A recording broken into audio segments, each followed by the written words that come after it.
Hello കൂട്ടരെ, ഇന്ന് നമ്മൾ ഒരു ടോൺ കൺട്രോളർ ബോർഡ് BT ബോർഡിൻ്റെ ഒരു സർക്യൂട്ടും കൊണ്ടാണ് വന്നേക്കണത്. അപ്പം ഇത് നിങ്ങൾക്ക് മനസ്സിലായി കഴിഞ്ഞാൽ നിങ്ങൾക്ക് തന്നെ സ്വന്തമായിട്ട് ഒരു BT ബോർഡ് അല്ലെങ്കിൽ ടോൺ കൺട്രോളർ ബോർഡ് നിങ്ങളുടെ ഒരു ടേസ്റ്റിനനുസരിച്ച് നമുക്ക് ഉണ്ടാക്കിയെടുക്കാവുന്നതാണ്. അപ്പോൾ നമ്മളിതിൽ ECDA എന്ന് പറഞ്ഞ സോഫ്റ്റ്വെയർ ഉപയോഗിച്ചിട്ടാണ് ഇത് നമ്മൾ ചെയ്തേക്കണത്. ഇത് LM324 ബേസ് ചെയ്തിട്ടുള്ള IC ആണ് നമ്മൾ ഈ സർക്യൂട്ടിന് ഉപയോഗിക്കണം. ഇത് ഡുവൽ സപ്ലൈയിലാണ് വർക്ക് ചെയ്യണത്, അതുകൊണ്ട് നോയ്സ് ഒക്കെ കുറവായിരിക്കും. ഇതിൽ നമ്മൾ പ്ലസ് മൈനസ് ഗ്രൗണ്ട്, ഇതിൻ്റെ പ്ലസ് സപ്ലൈ വന്നിട്ട് ഈ ICയുടെ 4ാമത്തെ പിന്നിലേക്ക് കണക്റ്റ് ആവണം, മൈനസ് വന്നിട്ട് അതിൻ്റെ ഓപ്പോസിറ്റ് പിന്നിലേക്ക് കണക്റ്റ് ആവണം. അപ്പോൾ അത്രയാണ് അതിൻ്റെ പവർ സപ്ലൈ സെക്ഷൻ വരുന്നത്. അതിൻ്റെ പ്ലസ് ഒരു റെസിസ്റ്റർ ഇട്ടിട്ട് നമ്മൾ ഈ കപ്പാസിറ്ററിലേക്ക് കൊടുക്കുന്നു, ഇവിടെ നിന്ന് ഒരു റെസിസ്റ്റർ ഇട്ടിട്ട് അതിൻ്റെ മൈനസ് നമ്മളോടേക്ക് കപ്പാസിറ്ററിലേക്ക് റെസിസ്റ്റർ വഴി കൊടുക്കണം. നമ്മൾ ഇതൊരു ചാനൽ, ഇതൊരു ചാനൽ. അപ്പോൾ ഈ ഒരു ചാനൽ മാത്രം പറഞ്ഞാൽ ബാക്കി അതേപോലെ തന്നെയാണ് ഈ ഒരു ചാനൽ. അപ്പോൾ ഇതിൽ ഫസ്റ്റത്തെ പിന്നെ ഔട്ട്പുട്ട്, ഈ ഔട്ട്പുട്ട് വന്നിട്ട് നമ്മൾ നേരെ ഒരു കപ്പാസിറ്റർ ത്രൂ ഔട്ട്പുട്ട് എടുക്കുകയാണ് ചെയ്യുന്നത് ഇവിടെ നിന്ന്. പിന്നെ അതിൻ്റെ ഒരു ആ ഔട്ട്പുട്ടിൽ നിന്ന് ഒരു റെസിസ്റ്റർ ഫീഡ്ബാക്ക് ആയിട്ട് ഇതിൻ്റെ ഈ പിന്നിലേക്ക്, 2ാമത്തെ പിന്നിലേക്ക്, ഇൻവെർട്ടിങ് പിന്നിലേക്ക് നമ്മൾ കണക്ട് ചെയ്യുന്നുണ്ട്. ഈ കണക്ട് ചെയ്ത അതേ കണക്ഷൻ തന്നെ നമ്മൾ ബേസ്, ട്രബിള്, മിഡിൻ്റെ ഫസ്റ്റ് പിന്നിലേക്ക്, കൺട്രോളറിൻ്റെ ഫസ്റ്റ് പിന്നിലേക്ക് നമ്മൾ കൊടുക്കണം. പിന്നെ ഇതിൻ്റെ ഇൻപുട്ട് വരുന്നത് വീണ്ടും ഈ ഒരു കപ്പാസിറ്റർ വഴി, ഈ ഒരു റെസിസ്റ്റർ വഴി നേരെ ഇതിൻ്റെ നോൺ ഇൻവെർട്ടിങ് പിന്നിലേക്ക്, 3ാമത്തെ പിന്നിലേക്ക് നമ്മൾ കണക്ട് ചെയ്യുന്നുണ്ട്. അവിടെ നിന്ന് ഒരു കണക്ഷൻ എടുത്തിട്ട് ഈ ബേസ്, ട്രിബിള്, മിഡിൻ്റെയൊക്കെ കൺട്രോളറിൻ്റെ ലാസ്റ്റ് ലെഗിൽ കൊണ്ട് കണക്ട് ചെയ്യും. ഇവിടെ നിന്നാണ് നമ്മൾ ഇതിന് കൺട്രോൾ ചെയ്യാനുള്ള വോളിയം കൺട്രോളറിലേക്ക് കണക്ഷൻ എടുക്കുന്നത്. അപ്പോൾ ഇൻപുട്ടിൻ്റെ പരിപാടി കഴിഞ്ഞു. അപ്പോൾ നോൺ ഇൻവെർട്ടിങ്ങിൽ നിന്നും ആണ് നമ്മൾ ഈ ബേസ്, കൺട്രോളർ, മിഡിൻ്റെയൊക്കെ കൺട്രോളറിലേക്കുള്ള കണക്ഷൻ എടുക്കണം. പിന്നെ വന്നിട്ട് ഇതിൻ്റെ മിഡിലിൽ നിന്ന് വരുന്ന കണക്ഷൻ നേരെ ഒരു കപ്പാസിറ്റർ ഇട്ട് നമ്മൾ ഇതിൻ്റെ 5ാമത്തെ പിന്നിലേക്ക്, അതായത് നോൺ ഇൻവെർട്ടിങ് പിന്നിലേക്ക് കൊടുക്കണം. ഇത് സപ്ലൈ. ഈ നോൺ ഇൻവെർട്ടിങ് പിന്നിൻ്റെ ഈ കപ്പാസിറ്ററിൻ്റെ വാല്യൂ മാറ്റുമ്പോൾ ഈ ബേസിൻ്റെ നമുക്ക് സോഫ്റ്റ് ബേസ് വേണോ അതങ്ങനെ കുറച്ച് മിഡ് ബേസ് കയറി വരണമെന്നൊക്കെ തീരുമാനിക്കാനായിട്ട് ഈ കപ്പാസിറ്ററിൻ്റെ വാല്യൂ ചേഞ്ച് ചെയ്ത് കൊടുത്താൽ മതി. പിന്നെ ഇതിൻ്റെ ഔട്ട്പുട്ട് വരുന്നത് ഇതിൻ്റെ 7ാമത്തെ പിന്ന്, അതായത് ഈ സൈഡിലെ ലാസ്റ്റ് പിന്നിൽ ഇതിൻ്റെ ഔട്ട്പുട്ട് വരുന്നു. ഈ ഔട്ട്പുട്ട് ഒരു കപ്പാസിറ്റർ വഴി നമ്മൾ വീണ്ടും ഒരു റെസിസ്റ്റർ ഇട്ടിട്ട് ഈ ബേസിലേക്ക് തന്നെ കണക്ട് ചെയ്ത അതിൻ്റെ 5ാമത്തെ പിന്നിലേക്ക് തന്നെ കൊടുക്കുന്നുണ്ട്. അത് കഴിഞ്ഞിട്ട് പിന്നെ വീണ്ടും ഈ വരുന്ന ഔട്ട്പുട്ട് ഒരു റെസിസ്റ്റർ ഇട്ടിട്ട് ഇതിൻ്റെ മെയിൻ ഇൻപുട്ടിലേക്ക്, അതായത് 3ാമത്തെ ലെഗിലേക്ക്, നമ്മൾ ഇൻപുട്ട് കൊടുത്ത 3ാമത്തെ ലെഗിലേക്ക് ഒരു റെസിസ്റ്റർ ത്രൂ വീണ്ടും ഇൻപുട്ട് റെസിസ്റ്റർ വഴി 3ാമത്തെ പിന്നിൽ കണക്ട് ചെയ്യുന്നുണ്ട്.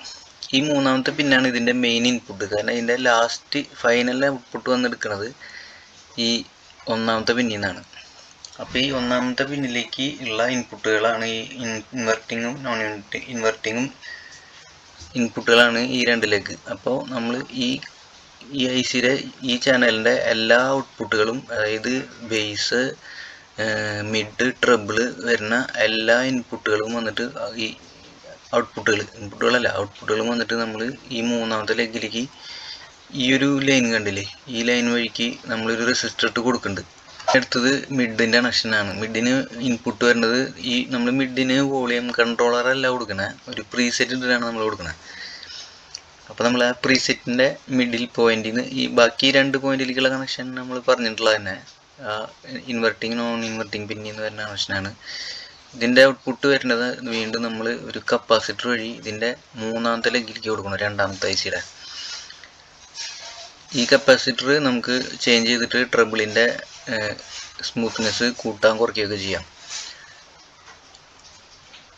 അതിൻ്റെ ഔട്ട്പുട്ടാണ് ഇതിൻ്റെ 1ാമത്തെ പിന്നിൽ നിന്ന് വരുന്നത്. അത് നമ്മൾ ഇതിൻ്റെ ഇൻവെർട്ടിങ്ങും ഔട്ട്പുട്ടും ഷോർട്ട് ചെയ്തിട്ട് വീണ്ടും നമ്മൾ ഇവിടെ ചെയ്ത അതേ സെറ്റപ്പ് തന്നെ ഒരു കപ്പാസിറ്റർ ഇട്ടിട്ട് റെസിസ്റ്റർ വഴിക്ക് ഈ പിന്നിലേക്കും പിന്നെ ഇതിൻ്റെ മെയിൻ ഇൻപുട്ടിലേക്കും മൂന്നാമത്തെ പിന്നിലേക്കും കണക്ഷൻ പോകുന്നുണ്ട്.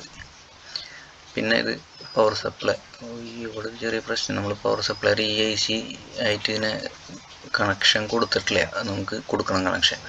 പിന്നെ വന്നിട്ട് ഇതിൻ്റെ അഞ്ചാമത്തെ പിന്നാണ് ഇതിൻ്റെ മിഡിൻ്റെ പരിപാടി കഴിഞ്ഞു. ഇനി ഈ ട്രബിളിൻ്റെ കണക്ഷൻ, ട്രബിളിൻ്റെ അതുപോലെ തന്നെ ഇതിൻ്റെ മിഡിൽ പോയിന്റിൽ നിന്നുള്ള കണക്ഷൻ എടുത്തിട്ട് ഈ ഒരു കപ്പാസിറ്റർ വഴിക്ക് വീണ്ടും നമ്മൾ ട്രബിളിലേക്കുള്ള ഇൻപുട്ട് കൊടുക്കണം. വീണ്ടും ട്രബിളിൻ്റെ ഔട്ട്പുട്ട് വരുന്നത് ലാസ്റ്റ് ലെഗിൽ നിന്നാണ് EICയുടെ.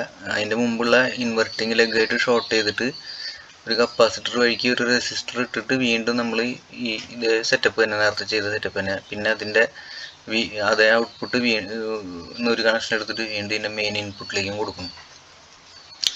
ഇത്രയും ആണ് ഈ ഒരു സർക്യൂട്ട്. ഇതേ സെയിം തന്നെയാണ് ഈ ചാനലിൽ നമ്മൾ ചെയ്യണത്.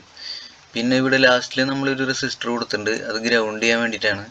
നമ്മൾ നേരിട്ട് ഗ്രൗണ്ട് ചെയ്താലും കുഴപ്പമില്ല, റെസിസ്റ്റർ വഴിക്ക് ഗ്രൗണ്ട് ചെയ്താലും കുഴപ്പമില്ല.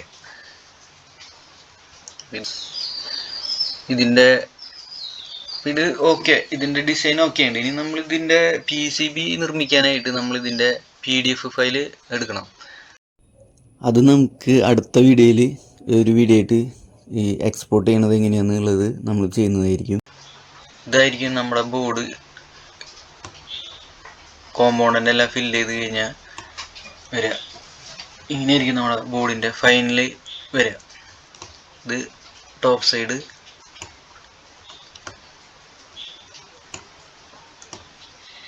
ഇത് ബോട്ടം സൈഡ് ഉണ്ടല്ലേ. ഇതായിരിക്കും നമ്മുടെ ഫൈനൽ റിസൾട്ട് വരുന്നത്. അപ്പോൾ നിങ്ങൾ എല്ലാവരും എന്ന് പറഞ്ഞാൽ ഇങ്ങനെ ചെയ്യാൻ ഇൻട്രസ്റ്റ് ഉള്ളവർക്ക് ഇതിൻ്റെ സർക്യൂട്ട് ഇപ്പോൾ ഞാൻ പറഞ്ഞൊരു ഐഡിയ വെച്ചിട്ട് ചെയ്യാം. വേണമെങ്കിൽ സ്ക്രീൻഷോട്ട് എടുത്തിട്ട് നിങ്ങൾക്കത് കുറച്ചുകൂടി ഡീറ്റെയിൽ ആയിട്ട് നോക്കാം. കാരണം ഇത് ഒരു നല്ല ഒരു ബേസ് ട്രബിൾ മിഡ് ബോർഡാണ്. ഞാൻ ഇതിൻ്റെ സർക്യൂട്ട് മെസ്സേജിൽ പിൻ ചെയ്തിടാം, അവിടെ നിന്ന് നിങ്ങൾക്ക് സ്ക്രീൻഷോട്ട് എടുക്കാം. ഈ റെസിസ്റ്ററുകളൊക്കെ വന്നിട്ട് ഫീഡ്ബാക്ക് വന്നിട്ട് 150, പിന്നെ ഇൻപുട്ട് കൊടുക്കുന്നത് വന്നിട്ട് 150K ആണ്. പിന്നെ നമ്മൾ ഈ ഔട്ട്പുട്ട് എല്ലാം കൂടി കൊണ്ടു കൊടുക്കുന്നത് ഇൻപുട്ടിൻ്റെ വന്നിട്ട് ഇവിടം തൊട്ട് ഇവിടെയും വരെയുള്ള എല്ലാ റെസിസ്റ്ററുകളും 15K ആണ്, ഒറ്റ വാല്യൂ ആണ് ഈ റെസിസ്റ്ററിനൊക്കെ. അതായത് ഈ മൂന്നാമത്തെ റെസിസ്റ്റർ തൊട്ട് ഇതിൽ ഉപയോഗിച്ചിരിക്കുന്ന എല്ലാ റെസിസ്റ്ററിൻ്റെയും വാല്യൂ സെയിം ആണ്. പിന്നെ ഇത് 150 ആണ്, ഇൻപുട്ട് പോണ ഈ റെസിസ്റ്ററും 150 ആണ്. അതായത് ഫീഡ്ബാക്കും ഇൻപുട്ടും 150, ബാക്കിയൊക്കെ 15K ആണ്. പിന്നെ ഇതിൽ കപ്പാസിറ്റർ വന്നിട്ട് ഈ കപ്പാസിറ്റർ വന്നിട്ട് നമ്മൾ ഉപയോഗിക്കുന്നത് 474 J യൂസ് ചെയ്യാം. അത് കഴിഞ്ഞാൽ അപ്പുറത്ത് വരുന്ന കപ്പാസിറ്റർ നമുക്ക് 104 വേണമെങ്കിൽ യൂസ് ചെയ്യാം.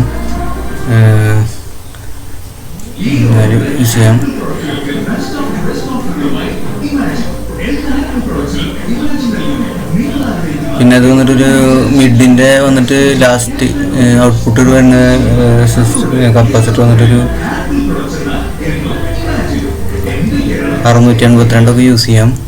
പിന്നെ മിഡിന് വന്നിട്ട് നമുക്ക് വേണമെങ്കിൽ ഒരു 152 യൂസ് ചെയ്യാം.